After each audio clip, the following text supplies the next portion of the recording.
बड़ी खबर आ रही है, रूस ने जवाबी हमला कर दिया है। ये अब इस वक्त मुझे जानकारी मिल रही है, रूस ने जवाबी हमला कर दिया है। यूक्रेन पर रूस का जवाबी हमला। दरअसल ड्रोन अटैक किया गया था। इंतजार हो रहा था कि रूस क्या कार्रवाई करेगा, इंतजार हो रहा था पुतिन क्या करेंगे। अब ये मुझे खबर मिल रही है कि रूस ने जवाबी हमला कर दिया है। जवाबी हमले शुरू कर दिए रूस ने। यूक्रेन के कई सैन्य ठिकानों पर रूस ने हमले शुरू कर दिए। रूस ने Su-34 से यूक्रेन के सैन्य ठिकानों पर बम बरसाए हैं। ये अभी मुझे खबर मिल रही है, रूस ने हमला करना शुरू कर दिया है। जवाबी हमला पुतिन का शुरू हो चुका है। गाइडेड बम ने यूक्रेन के कई सैन्य ठिकानों को अपना टारगेट बनाया है।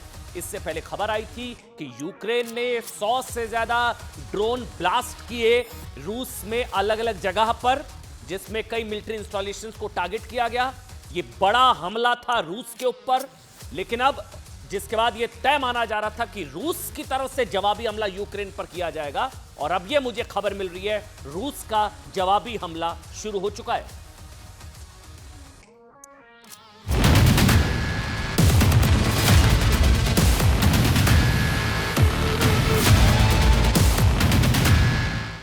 रूस पर यूक्रेन का सबसे बड़ा हमला। रूस में 4000 किलोमीटर अंदर घुसा यूक्रेन। एक साथ 100 ड्रोन ने मचाई तबाही। इजराइल को आई पर्ल हार्बर की याद।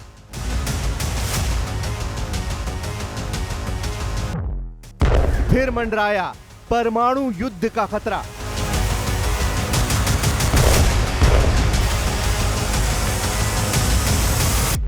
देखिए, आज की सबसे बड़ी खबर यह है कि पर्ल हार्बर का जिक्र करके कहीं ना कहीं रूस ने यूक्रेन को परमाणु हमले की धमकी दे दी है। यह पूरी दुनिया के लिए सबसे बड़ी, सबसे खतरनाक, सबसे विनाशकारी, सबसे डरावनी खबर है। रूस यूक्रेन युद्ध के उस मोड़ पर पहुंचने को लेकर है जिसका मैंने जिक्र किया, जहां से आगे परमाणु युद्ध का रास्ता शुरू होता है। पर्ल हार्बर का जिक्र किया है। रूस ने इस हमले को, यूक्रेन के हमले को पर्ल हार्बर जैसा हमला बताया, मतलब परमाणु हमले की धमकी। पर्ल हार्बर के बाद परमाणु हमला हुआ था। विश्व के लिए यह खबर वाकई डराने वाली है कि ये जंग किस मोड़ पर आकर पहुंच गई है, क्योंकि रूस की मीडिया परमाणु युद्ध का इशारा दे रही है। बैठक होने वाली थी इस्तांबुल में, शांति वार्ता होने वाली थी। उससे ठीक पहले यूक्रेन ने रूस पर ड्रोन अटैक कर दिया, ड्रोन बम, जिसके बाद रूस बुरी तरह से दहल चुका है। इस हमले ने रूस के डिफेंस सिस्टम से लेकर इंटेलिजेंस तक पर एक बहुत बड़ा अटैक कर दिया। यूक्रेन ने आज होने वाली शांति वार्ता से ठीक एक दिन पहले रूस पर अब तक का सबसे बड़ा ड्रोन अटैक किया है, ड्रोन वॉर। इसके लिए यूक्रेन के फाइटर ड्रोन्स ने, आप हैरान हो जाएंगे, अविश्वसनीय ढंग से 4000 किलोमीटर पार, 4000 किलोमीटर पार ड्रोन अटैक। रूस के 5 एयरबेस को निशाना बनाया। 5 रूस के 5 एयरबेस को निशाना बनाया है। रूस के 41 बम वर्षक विमानों को तबाह।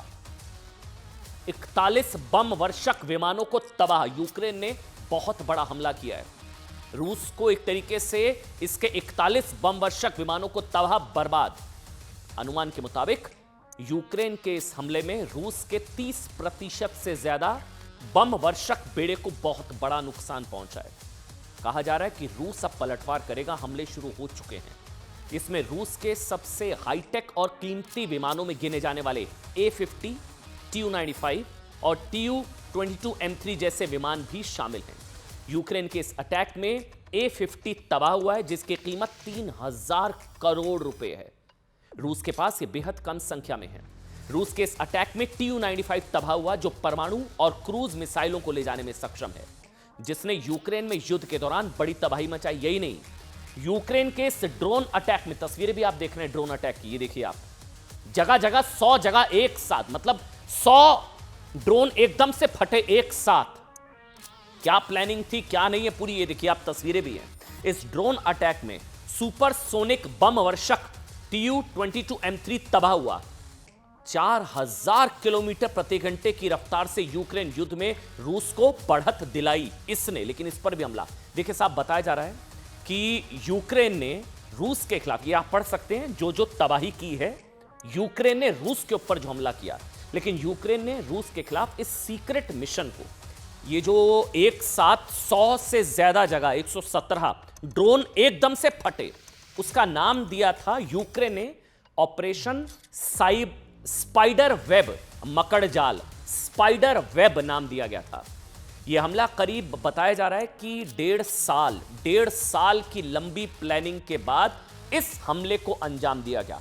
1.5 साल, 18 महीने तक इस एक दिन में के हमले में यूक्रेन ने रूस के 58,000 करोड़ के बेड़े को तबाह कर दिया। अब सोचिए इस हमले के बाद पुतिन क्या करेंगे। सवाल उठे साहब कि कैसे यूक्रेन रूस में, या भी सोच रहे होंगे कोई ड्रोन 4000 किलोमीटर दूर तक कैसे घुस गया और रूस को पता तक नहीं चला। यह क्या पॉसिबल है? यूक्रेन ने कैसे एक साथ साइमल्टेनियसली 100 से ज्यादा ड्रोन विस्फोट कर दिए, साइमल्टेनियसली एक साथ 100 से ज्यादा फटे, रूस को पता तक नहीं लगा। सबसे बड़ा सवाल यह है कि यूक्रेन के ड्रोन हमलों में रूस का रक्षक माने जाने वाला एयर डिफेंस सिस्टम, आपने कई बार नाम सुना होगा, S-400, तो ड्रोन अगर आ रहे थे तो वो डिटेक्ट क्यों नहीं हो पाए? सारे सवालों के जवाब दूंगा। सवाल यह भी कि खुद को मध्यस्थता मामलों का चैंपियन मानने वाला ट्रंप कहां है साहब? खुद को मध्यस्थता मामले के चैंपियन मानने वाले स्वयंभू ट्रंप रूस यूक्रेन युद्ध रुकवाने का ऐलान कर रहे थे। तस्वीरें याद है आपको? यूक्रेन से मध्यस्थता की बातें कर रहे थे। उसी यूक्रेन ने ट्रंप की मध्यस्थता पर ड्रोन अटैक कर दिया। 24 फरवरी 2022 से चल रहा रूस यूक्रेन युद्ध अब क्या नेक्स्ट लेवल यानी कि परमाणु युद्ध की ओर बढ़ रहा है? यह सवाल सबसे बड़ा आज भी बना हुआ है। देखिए, यूक्रेन के इस ड्रोन अटैक में सबसे ज्यादा तबाही रूस के बेलाया एयरबेस पर हुई है। वो जो तस्वीरें आई हैं वो मैं आपको दिखाऊंगा, लेकिन पहले ये सुनिए। Please, you think that if you will speak very loudly about the war, you He's can... not speaking loudly. He's not Yeah. speaking loudly. Your country's in big trouble. Can I Wait a answer? minute. No. Can You've I done a lot of answer? talking. Your country is in big trouble. I know. You're not I winning. know. You're not winning this. I... You have a damn We- good chance of we are coming out. staying- ये वो तस्वीरें हैं जब Trump ने मध्यस्थता का दावा करते हुए जेलेंस्की पर दबाव बनाया था, लेकिन इस यूक्रेन ने इस ड्रोन अटैक के जरिए ट्रंप की मध्यस्थता पर ही स्ट्राइक कर दी। देखिए, यूक्रेन के इस ड्रोन अटैक में सबसे ज्यादा तबाही रूस के, अच्छा हाँ वो तस्वीरें आ गई हैं, बेलारा एयरबेस पर हुई है। बेलाया, यूक्रेन ने इस एयरबेस की सैटेलाइट इमेज जारी करते हुए रूस को भारी नुकसान पहुंचाने का दावा किया है। तस्वीरें आपके सामने हैं। दुनिया के लिए बड़ा सवाल यह हो गया है कि अब रूस क्या करेगा, पुतिन क्या करेंगे, लेकिन सवाल यह भी कि आखिर यूक्रेन के ड्रोन कैसे 4000 किलोमीटर तक अंदर आए या पहले से थे? रूस को पता क्यों नहीं चला? क्या यह ड्रोन अटैक रूस के एयर डिफेंस सिस्टम S-400 की नाकामी है? पहले बात इसकी, आखिर यूक्रेन के ड्रोन रूस में पहुंचे कैसे? दो थ्योरीज है, ध्यान से सुनिएगा, बहुत इंटरेस्टिंग है। पहली थ्योरी ये, यूक्रेन ने ड्रोन को तस्करी के जरिए रूस में पहुंचाया, अलग अलग जगह रखा, एक साथ ब्लास्ट किया, अलग अलग लकड़ी के डिब्बों में ड्रोन को रख दिया। 18 महीने, 1.5 साल से तैयारी चल रही थी। अलग अलग जगह ड्रोन को रखा और बारी बारी करके सबको अलग अलग जगहों पर इकट्ठा किया। 18 महीने की तैयारी। यही नहीं, यूक्रेन ने ड्रोन ऑपरेटर्स को भी धीरे धीरे रूस में पहुंचाया। खबरों के मुताबिक यूक्रेन इस बड़े हमले की तैयारी 1.5 साल से कर रहा था, 1.5 साल से। दूसरी थ्योरी सुनिए, बहुत इंटरेस्टिंग है। यह थ्योरी कहती है कि यूक्रेन ने ये सारे ड्रोन रूस में ही तैयार कराए, तो S-400 पकड़ेगा कैसे? ड्रोन जो है वहीं पर तैयार हुए, असेंबल हुए, उसको लकड़ी के बॉक्स में भरकर अलग अलग जगहों पर रूस में ही रखवाया गया। यही नहीं, ऑपरेटर का इंतजाम भी यूक्रेन ने रूस में ही किया। इन दोनों थ्योरीज को यूक्रेन की ट्रोजन हॉर्स पॉलिसी कहा जा रहा है। Trojan horse policy. देखिए, इस हमले से मैं बार बार कह रहा हूं, भारत को सावधान रहने वाली बात इसलिए भी है क्योंकि भारत में भी नेपाल, भूटान और बांग्लादेश से बहुत सारे ट्रक और गाड़ियां व्यापार के लिए आती हैं, जिसमें लकड़ी के डब्बों में बहुत सारा सामान भरा रहता है। देखिए, थ्योरी कोई भी हो, एक बात स्पष्ट है कि यह हमला रूसी इंटेलिजेंस का सबसे बड़ा फेलियर है, जिसमें 18 महीने 1.5 साल से प्लानिंग चल रही और इतने बड़े हमले की रूस को भनक तक नहीं लगी। अब सवाल यह कि क्या इंटेलिजेंस फेलियर के साथ ही यह रूसी एयर डिफेंस की भी सबसे बड़ी नाकामी है? क्योंकि S-400 डिफेंस एयर सिस्टम होने के बाद भी रूस इन हमलों को नाकाम क्यों नहीं बना सका, ये सवाल पूछे जा रहे हैं। दरअसल S-400, इसको समझिएगा, एयर डिफेंस सिस्टम जब ऊंचाई से ड्रोन आता है, ऊंचाई और अधिक दूरी वाले हमलों को नाकाम करने के लिए। अब 4000 किलोमीटर जरूर रास्ता है, लेकिन 4000 किलोमीटर का सफर ड्रोन ने नहीं तय किया। इसलिए S-400 करीब 400 किलोमीटर से दूर से आने वाली मिसाइलों, ड्रोन को तो ना सिर्फ ट्रैक कर सकता बल्कि उसे ध्वस्त करने में भी नाकाम रह सकता है, कर सकता है। लेकिन यूक्रेन का रूस पर हुआ यह हमला कोई हवाई हमला था ही नहीं, ना ही दूर से किया गया अटैक था। इन ड्रोन की ऊंचाई बेहद कम थी और ये टारगेट के बाद बेहद नजदीक भी थे, टारगेट के बेहद नजदीक। यही नहीं, इन ड्रोन को कंटेनर से लॉन्च किया गया था। यही वजह है कि रूस के S-400 इनको ट्रैक करने में नाकाम रहे। एक बड़ी खबर नीचे भी इस वक्त आ रही है, मुझे बताया जा रहा है ये बहुत बड़ी खबर है। मामला लगातार बढ़ रहा है। रूस यूक्रेन जंग के बीच ब्रिटेन का बड़ा बयान आ गया है। ब्रिटेन के प्रधानमंत्री कीर स्टारमर का बहुत बड़ा बयान, ट्रंप की भी मध्यस्थता का दावा था। ब्रिटेन युद्ध की तैयारी की तरफ बढ़ रहा है। ये बड़ी खबर है, ये बहुत बड़ी खबर है। क्या ये वर्ल्ड वॉर की तरफ चीजें बढ़ रही हैं? ब्रिटेन का बड़ा बयान इस पूरे प्रकरण को लेकर आ गया। दुनिया दो धड़ों में है, रूस के साथ कोई, यूक्रेन के साथ कोई, और ब्रिटेन के पीएम ने भी कह दिया कि युद्ध की तैयारी की तरफ बढ़ रहे हैं हम। वैसे आपको बता दें, ड्रोन की ऊंचाई और दूसरी दूरी इतनी कम थी कि रूस के एयर डिफेंस सिस्टम S-400 को भी इसे ट्रैक करने और रिस्पॉन्स करने का मौका तक नहीं मिला, क्योंकि इसमें अलग जगह उन ड्रोन्स को इंस्टॉल किया गया था, रखा गया था, समय आने पर एक साथ ब्लास्ट किया गया। इस हमले में S-400 एयर डिफेंस सिस्टम की क्या यह नाकामी नहीं है? क्योंकि वो ऐसे हमलों को रोकने के लिए बना ही है, हालांकि हवा से आए नहीं तो फिर होगा कैसे। देखिए, अब आपको बताते हैं कि शुरुआत में हमने क्यों लगता था कि ऐसा कहा था कि ऐसा लगता है कि रूस यूक्रेन युद्ध परमाणु युद्ध के मोड़ पर खड़ा हो गया। इसको ध्यान से समझिएगा, क्योंकि ये तो पूरी दुनिया जानती है कि पुतिन अब चुप नहीं बैठेंगे। पुतिन कुछ बहुत बड़ा प्लान कर रहे हैं, हमला कुछ होगा। पुतिन जो कदम उठाएंगे वो यूक्रेन के लिए बेहद घातक होने वाला है। इसी बीच रूसी मीडिया ने परमाणु युद्ध के संकेत दे दिए। क्यों? अब सुनिए। रूस की मीडिया ने यूक्रेन के इस ड्रोन अटैक की तुलना पर्ल हार्बर से कर दी है। क्या है? दरअसल सेकेंड वर्ल्ड वॉर के वक्त, उस वक्त जापान ने ऐसा ही अटैक अमेरिकी बंदरगाह पर्ल हार्बर पर किया था, जिसमें अमेरिका के 21 युद्धपोत डूब गए थे, 188 एयरक्राफ्ट तबाह हुए थे।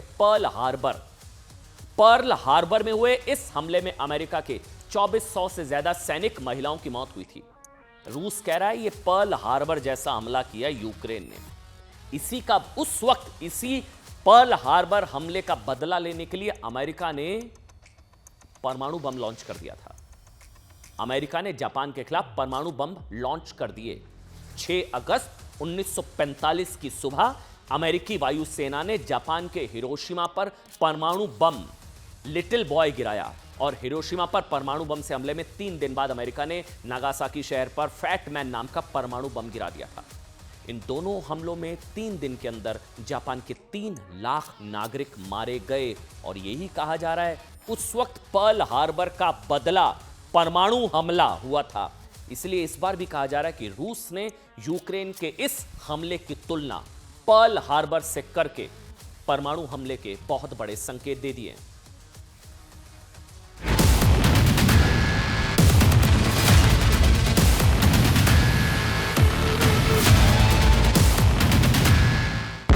रूस पर यूक्रेन का सबसे बड़ा अटैक।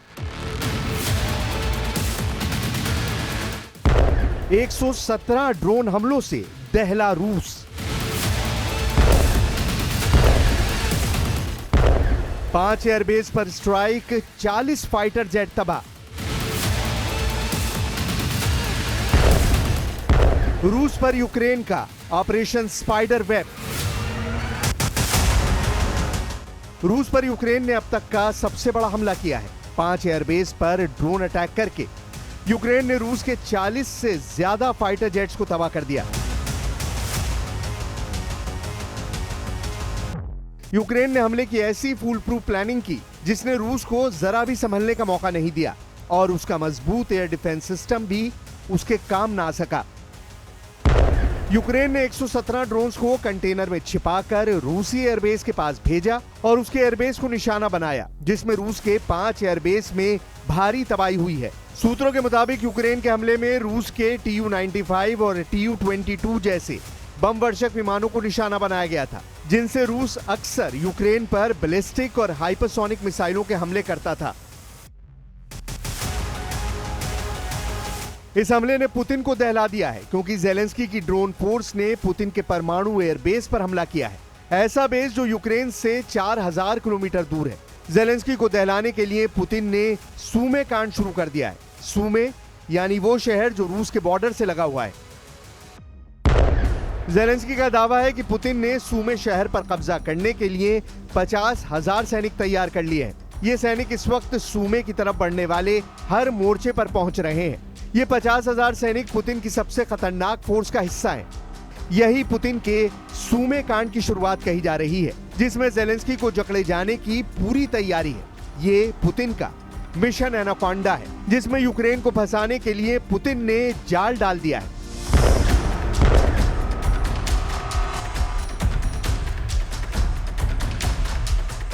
इस बीच खबर यह भी है कि रूस ने भी यूक्रेन पर सबसे बड़ा हवाई हमला किया है। इस हमले में यूक्रेन के अलग अलग शहरों पर 472 ड्रोन और 7 मिसाइल दागे गए हैं, जिसमें यूक्रेनी सेना के ट्रेनिंग सेंटर में 12 सैनिकों के मारे जाने और 60 के घायल होने की बात कही जा रही है। पुतिन के टारगेट पर यूक्रेन के पूर्वोत्तर में ट्रिपल सिटी है। ये है खार्किव, सूमे और चर्नीव। अगर इनके आसपास पुतिन बफर जोन बनाने में कामयाब होते हैं तो समझ लीजिए कि फिर यूक्रेन की राजधानी तक पुतिन की रेंज होगी और फिर ज़ेलेंस्की का सबसे मजबूत किला कैसे ढह जाएगा, इसका खतरा नेटो से लेकर व्हाइट हाउस तक फैल चुका है। I'm not happy with what Putin's doing. He's killing a lot of people, and I don't know what the hell happened to Putin. I've known him a long time, always gotten along with him, but he's sending rockets into cities and killing people, and I don't like it at all, okay? We're in the middle of talking, and he's shooting rockets into Kiev and other cities. I don't like it at all. इस बीच एक बड़ी खबर आपको बता दें, शर्मिष्ठा की गिरफ्तारी का संज्ञान एनएचआरसी ने ले लिया है। एनएचआरसी ने शर्मिष्ठा की गिरफ्तारी मामले में संज्ञान ले लिया, यह बड़ी खबर है। एनएचआरसी ने बंगाल की डीजीपी को नोटिस जारी कर दिया है। एनएचआरसी की तरफ से कहा गया कि छात्रा की सुरक्षा सुनिश्चित करे बंगाल पुलिस। कई तरह की धमकियां, ये पूरा प्रकरण क्या है मैं आपको बताऊंगा, क्योंकि एनएचआरसी की तरफ से गिरफ्तारी का संज्ञान ले लिया गया है। सुरक्षा सुनिश्चित करे बंगाल पुलिस, क्योंकि कई तरह की धमकियां शर्मिष्ठा को दी जा रही हैं सोशल मीडिया के जरिए, सर तन से जुदा से लेकर सारी धमकियां जो उनको दी जा रही हैं, इसी को लेकर बंगाल पुलिस सुरक्षा सुनिश्चित करे शर्मिष्ठा की, यह एनएचआरसी की तरफ से कहा गया है। डीजीपी वेस्ट बंगाल को, चीफ सेक्रेटरी वेस्ट बंगाल को नोटिस करके ये निर्देश दिया है कि ये लड़की की सेफ्टी और सिक्योरिटी, उसकी सुरक्षा हर कीमत पे इंश्योर की जाना चाहिए। चूंकि अभी ये मामला न्यायालय में जा चुका है और वो न्यायालय के आदेश पे जुडिशियल कस्टडी में है, लेकिन उसकी सेफ्टी इंश्योर करना अभी भी स्टेट गवर्नमेंट की ही रिस्पॉन्सिबिलिटी है। इसलिए हमने डीजीपी को, चीफ सेक्रेटरी को ये नोटिस किया है।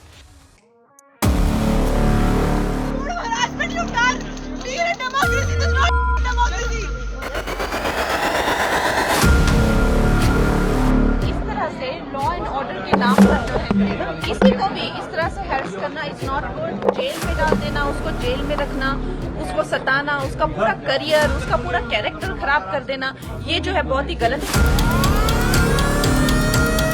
Sharmishta is absolutely innocent. We are trying our best to get her out on bail. In West Bengal, you don't have freedom of speech. And you have two types of rules. One for the Muslims and one for the Hindus. न उसको गिरफ्तारी के पहले उसका intention देखा गया और न गुड़गांव के जज ने शर्मिष्ठा पनोली का इंटेंशन देखा और न कलकत्ता के जज ने शर्मिष्ठा पनोली का इंटेंशन देखा। कोर्ट के सैकड़ों जजमेंट है। क्रिमिनल लॉ में सबसे पहले आपको मेंसरिया देखना है, इंटेंशन देखना है कि किस इंटेंशन के साथ वो कार्य किया। एक्शन जो सनातनी है उनका ऊपर होता है, और यहाँ सनातनी का गाली देना लाइसेंस है। एक्शन ऐसा होना चाहिए ताकि कोई दूसरा बोले नहीं, और नफरत फैलाने वाले को रोकना चाहिए ना। भाजपा क्या कर रहे हैं, ऑपरेशन सिंदूर से ऑपरेशन बंगाल का कंपेयर करके ऑपरेशन बंगाल बोल रहा है। ये स्पीच एंड एक्सप्रेशन के लॉ को लेकर के उसका जो बेनिफिट उठा रहे हैं लोग, उसको खत्म किया जाए। देखिए, आज देश की सबसे वायरल स्टोरी, सबसे ज्यादा चर्चा जिसकी है, ये वायरल स्टोरी है हरियाणा के गुरुग्राम की। 22 साल की एक लड़की है, लॉ स्टूडेंट है, जिनका नाम शर्मिष्ठा पनोली है। ये वो हैं शर्मिष्ठा पनोली, जिनके एक सोशल मीडिया पोस्ट की वजह से, विवादित पोस्ट था किसी धर्म को लेकर, सोशल मीडिया पोस्ट की वजह से बंगाल पुलिस 1500 किलोमीटर दूर गुरुग्राम आई, अरेस्ट कर लिया। ठीक, शर्मिष्ठा ने ऑपरेशन सिंदूर को लेकर सोशल मीडिया पर एक वीडियो शेयर किया था, और ऑपरेशन सिंदूर पर बॉलीवुड के तीनों खान यानी कि शाहरुख खान, सलमान खान और आमिर खान की चुप्पी पर दरअसल उन्होंने सवाल उठाए थे। इसी वीडियो में शर्मिष्ठा ने एक अपमानजनक टिप्पणी की थी एक धर्म को लेकर। हालांकि विवाद बढ़ा, शर्मिष्ठा ने पोस्ट डिलीट कर दिया और अपने आपत्तिजनक बयान को लेकर उन्होंने माफी मांग ली थी। शर्मिष्ठा ने लिखा था कि उनका इरादा किसी की धार्मिक भावनाओं को चोट पहुंचाने का नहीं था और वो अपने कमेंट के लिए माफी मांगती हैं। उन्होंने माफी मांग ली थी, लेकिन सोचिए, उनकी माफी का उस केस पर कोई असर नहीं हुआ। उनको अरेस्ट किया गया, बंगाल पुलिस ने एक्शन लिया, गुरुग्राम आई बंगाल पुलिस, इन्हें अरेस्ट किया, सोशल मीडिया पोस्ट को लेकर इन्हें अरेस्ट किया गया।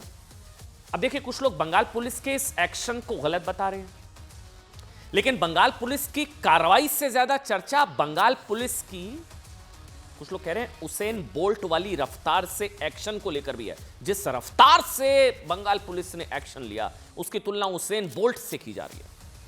सवाल उठ रहे हैं साहब कि एक सोशल मीडिया पोस्ट को लेकर बंगाल पुलिस जिस सुपरसोनिक स्पीड से कार्रवाई कर रही है, सोशल मीडिया पोस्ट को लेकर बंगाल पुलिस ने जिस सुपरसोनिक स्पीड से कार्रवाई की, वो रफ्तार संदेश खाली से लेकर मुर्शिदाबाद हिंसा के वक्त कहां चली गई थी। मुर्शिदाबाद में, मतलब ये तो बताते हैं साहब, संदेश खाली में तो नेटवर्क मतलब एरोप्लेन मोड में चला गया था मामला, लेकिन मुर्शिदाबाद में हिंदुओं से क्रूरता और संदेश खाली में महिलाओं से दरिंदगी के वक्त बंगाल पुलिस की ये 5G, 6G, 10G वाले इंसाफ वाली स्पीड उस वक्त क्यों मिसिंग थी? उस वक्त पुलिस के रवैये को लेकर कोर्ट तक ने पुलिस को फटकार लगाई थी। आपको बताएं क्या हुआ था? मुर्शिदाबाद हिंसा में तो कोलकाता हाईकोर्ट की टिप्पणी थी। ये मैं बंगाल पुलिस से इसलिए सवाल हम लोग पूछ रहे हैं कि यहां कार्रवाई की, अच्छी बात है आपने की। अगर आपको लगता है कि लॉ एंड ऑर्डर डिस्टर्ब हुआ, आप बंगाल पुलिस वहां से उठकर हरियाणा आई, गुरुग्राम 1500 किलोमीटर का सफर तय किया, तुरंत एक्शन हुआ, बिल्कुल ठीक, एक्शन लिया गया। ये जो सुपरसोनिक स्पीड से रफ्तार या जो इंसाफ वाली स्पीड है, ये संदेश खाली प्रकरण में मुर्शिदाबाद हिंसा में कहां थी? सवाल तो है ना। तब तो कोलकाता हाईकोर्ट की टिप्पणी थी कि जब हिंदुओं के घर जल रहे थे, जब घर जलाए जा रहे थे, तो पुलिस निष्क्रिय बनी हुई थी। निष्क्रिय मतलब आप कह सकते हैं कि हाथ पर हाथ रखकर एक तरह से दंगाइयों को फ्री हैंड मिल गया था।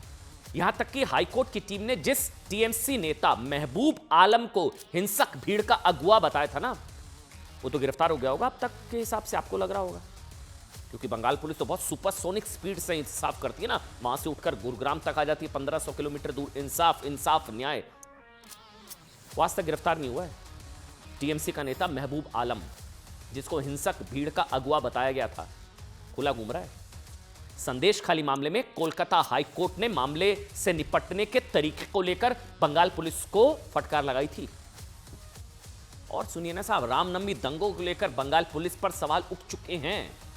देखिए इस केस में क्या हुआ जो संदेश खाली में नहीं हुआ, जो है मुर्शिदाबाद हिंसा में नहीं हुआ। इस केस में क्या हुआ, दोबारा से समझिए। कोलकाता में पुलिस ने 15 मई को शिकायत आते ही तुरंत एफआईआर लिख ली। इसके बाद शर्मिष्ठा पनोली को कई नोटिस भेजे गए।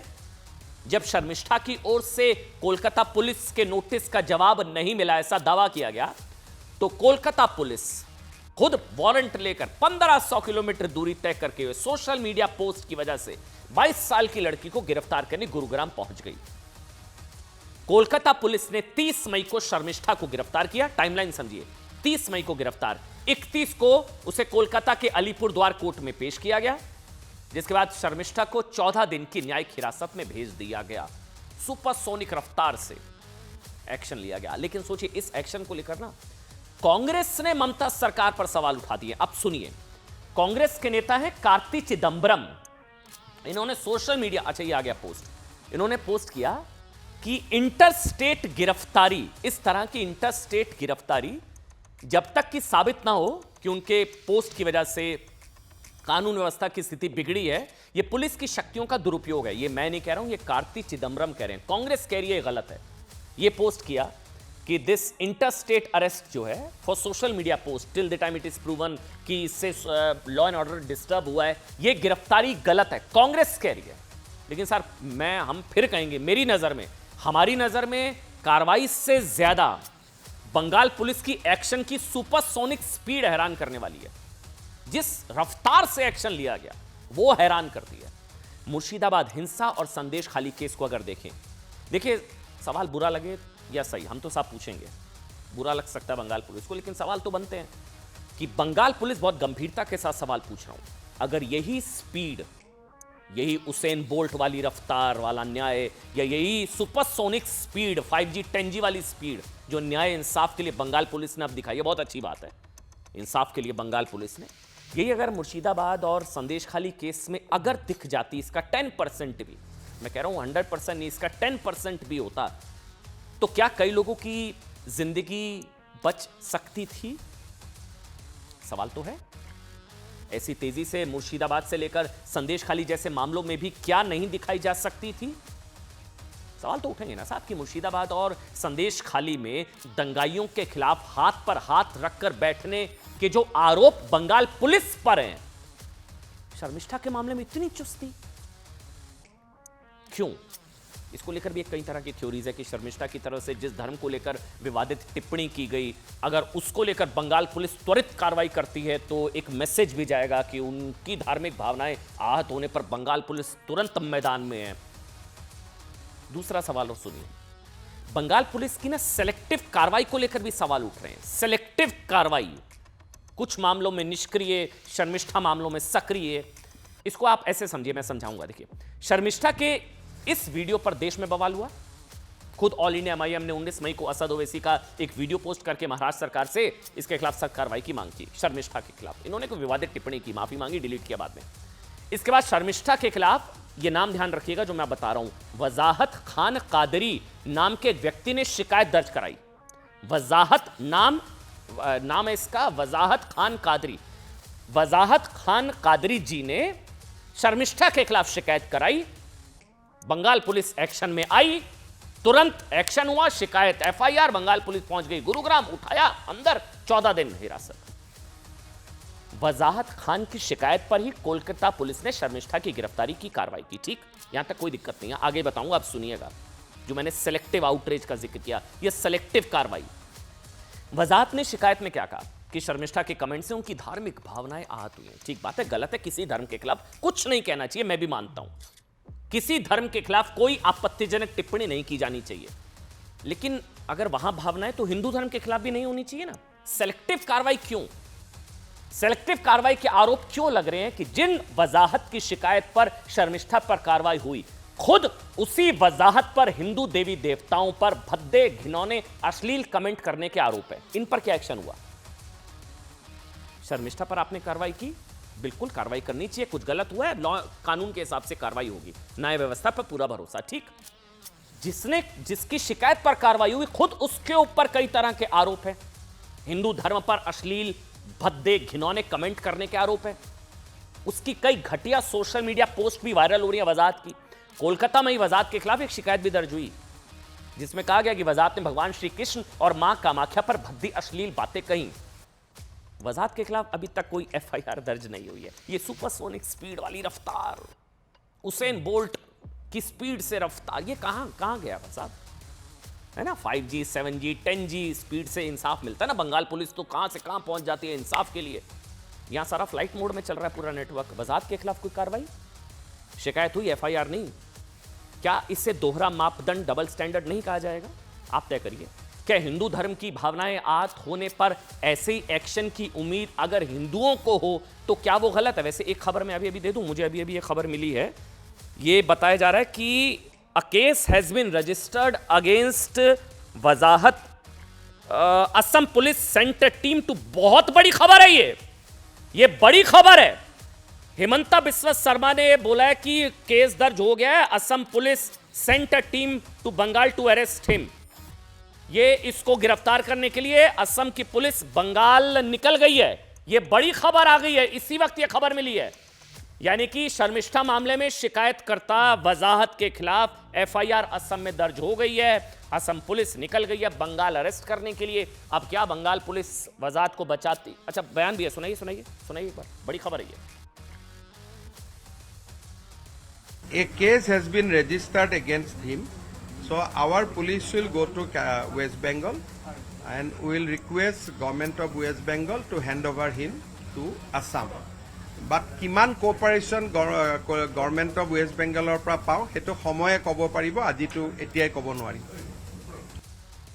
जी हाँ, अब क्या करना होगा? अब क्या करेगी बंगाल की पुलिस? क्या वजाहत को बचाएगी, नहीं बचाएगी? सवाल यह कि पश्चिम बंगाल पुलिस क्या वजाहत खान कादरी रशीदी के खिलाफ जितनी तेजी से कार्रवाई करेगी, क्या करेगी जितनी शर्मिष्ठा को लेकर की? क्योंकि दोनों ही धार्मिक भावनाओं को ठेस पहुंचाने का आरोपी है ना। बिल्कुल, शर्मिष्ठा भी है, उनको एक्शन लिया, और बंगाल पुलिस तो धार्मिक भावनाओं को अगर आहत कोई करता है तो उसको लेकर तुरंत कार्रवाई करती है। हमने देखा है शर्मिष्ठा के केस में पश्चिम बंगाल पुलिस के लिए वजाहत पर कार्रवाई करना इसलिए भी आसान है क्योंकि वो तो कोलकाता में रहता है ना। यहां तो गुरुग्राम जाना पड़ा 1500 किलोमीटर, ये तो वहीं कोलकाता में रहता है। उससे पूछताछ के लिए कोलकाता पुलिस को 1500 किलोमीटर दूर नहीं जाना पड़ेगा साहब। देखिए, वजाहत पर कार्रवाई की मांग इसलिए भी हो रही है क्योंकि शर्मिष्ठा तो सार्वजनिक रूप से माफी मांग चुकी है। इसने तो माफी भी नहीं मांगी। वजाहत खान ने तो धार्मिक भावनाएं भड़काने के आरोप पर सफाई तक नहीं दी है साहब। अब हेमंता जी की पुलिस आ रही है, पता लगेगा क्या होगा।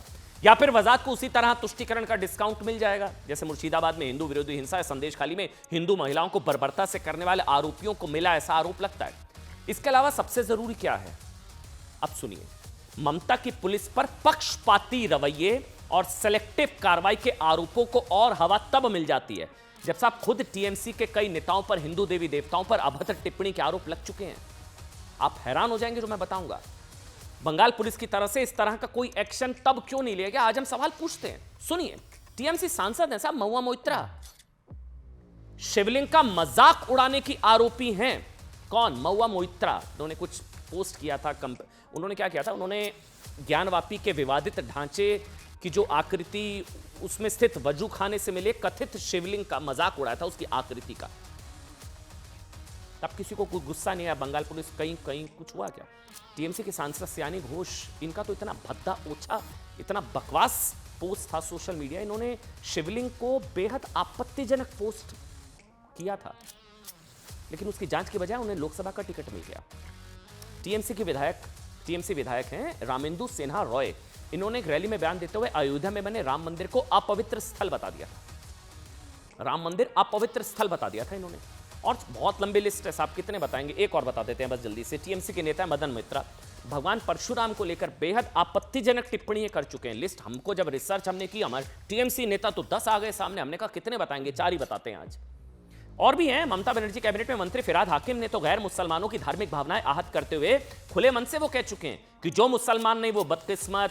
इसके अलावा टीएमसी के मंत्री फिरहाद हाकिम पर कुछ आपत्तिजनक बयानों के लिए एफआईआर भी दर्ज हो चुकी है, लेकिन बंगाल पुलिस ने उन्हें या फिर उनकी तरह दूसरे टीएमसी नेताओं को गिरफ्तार करने की हिम्मत या ऐसी तेजी दिखाई जैसी शर्मिष्ठा मामले में दिखी।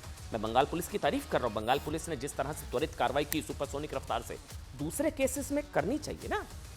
बीजेपी को भी मौका मिल गया कहने का कि सबके लिए ममता बनर्जी जिम्मेदार है और शर्मिष्ठा की गिरफ्तारी उनके इशारे पर हुई है। वो खुद हिंदुओं की धार्मिक भावनाओं को ठेस पहुंचाते हुए महाकुंभ को मृत्यु कुंभ बता चुकी हैं। अच्छा, कंगना रनौत की भी एंट्री हुई। उन्होंने कहा कि दीदी बंगाल को उत्तर कोरिया ना बनाए। सुनिए किसने क्या कुछ कहा, सुनिए। मुझे लगता है कि इस तरह से लॉ एंड ऑर्डर के नाम पर जो है किसी को भी इस तरह से हैरेस करना इज नॉट गुड, क्योंकि जब किसी ने माफी मांग ली है और वो पोस्ट डिलीट कर दिया है, क्योंकि सिर्फ और सिर्फ जो कि अभद्र भाषा का प्रयोग किया गया था उसको लेकर, लेकिन किसी को जेल में डाल देना, उसको जेल में रखना, उसको सताना, उसका पूरा करियर, उसका पूरा कैरेक्टर खराब कर देना, ये जो है बहुत ही गलत है। किसी भी बेटी के साथ ऐसा नहीं होना चाहिए और मैं ये मांग करती हूँ बंगाल की गवर्नमेंट से कि इसको नॉर्थ कोरिया मत बनाइए और यहाँ पर सभी के संवैधानिक हक हैं। अगर किसी ने कोई अभद्र टिप्पणी की हुई है तो उसके लिए उन्होंने माफी मांगी है, वो इन जनरल उन्होंने कहा था। मेरी मांग है कि ऐसे लोगों के खिलाफ एक कानून बनना चाहिए। ये स्पीच एंड एक्सप्रेशन के लॉ को लेकर के उसका जो बेनिफिट उठा रहे हैं लोग, उसको ख़त्म किया जाए। रिलीजियस सेंटिमेंट को भड़काने वाले के खिलाफ, ऐसे लोगों के खिलाफ एक ऐसा लॉ बनना चाहिए जो कम से कम 10 साल तक सज़ा उसमें हो और उनकी ज़मानत न होने पाए। और इस बीच एक बड़ी खबर आपको बता दें, 9-10 जून को दिल्ली में प्रधानमंत्री नरेंद्र मोदी ऑपरेशन सिंदूर को लेकर विदेशी दौरे पर गए सांसद डेलीगेशन से मिल सकते हैं। मतलब शशि थरूर, सलमान खुर्शीद, असद ओवैसी, सारे उन टीम इंडिया के भारत के सांसदों से मिलेंगे। प्रधानमंत्री नरेंद्र मोदी मिल सकते हैं 9-10 तारीख को, जिन्होंने भारत की बात दुनिया तक पहुंचाई, पाकिस्तान की पोल खोली और ऑपरेशन सिंदूर सेना की शौर्य गाथा दुनिया तक पहुंचाई। लेकिन पीएम के प्रतिनिधिमंडल से मुलाकात की खबर उस वक्त आई है जब उसी प्रतिनिधिमंडल के एक नेता सलमान खुर्शीद ने इनकी एक सलाह भी वायरल हो रही है, जिसे खासकर कांग्रेस के लिए माना जा रहा है। ऑल पार्टी सांसदों के डेलीगेशन में सलमान खुर्शीद ने क्या कहा? उन्होंने दरअसल कहा कि देशभक्त होना इतना मुश्किल क्यों हो गया आजकल, ये सवाल सलमान खुर्शीद ने उठा दिया। ये कहा जा रहा है साहब कि एक तरीके से कांग्रेस को मैसेज सलमान खुर्शीद की तरफ से देने की कोशिश की गई है। एक बार बयान सुनिए क्या कुछ कहा सलमान खुर्शीद ने। we are doing here is what is needed for the country. Today what is needed is a single voice to speak in favor of the nation. Question that has to be asked of those who are putting out tweets and saying things that I believe are not very encouraging. Operation Sindoor को छुटपुट बोला गया, operation सिंदूर failure है बोला गया। Operation सिंदूर के बाद जो हमारा ऑल पार्टी डेलीगेशन गया उनकी तो तुलना आतंकियों से जयराम रमेश ने की। टूरिज्म बोला गया, बारात बोला गया संजय राउत के द्वारा। ऐसे लोगों को अब सलमान खुर्शीद ने आईना दिखाया है। यहां अलग से बवाल। उधर आगे बढ़ेंगे, आज की एक और बड़ी खबर, कुर्बानी को लेकर कैसे मचा है कोहराम और बाबा बागेश्वर ने कुर्बानी को लेकर क्या कह दिया, जिस पर छिड़ गया संग्राम। दिखाते हैं आपको।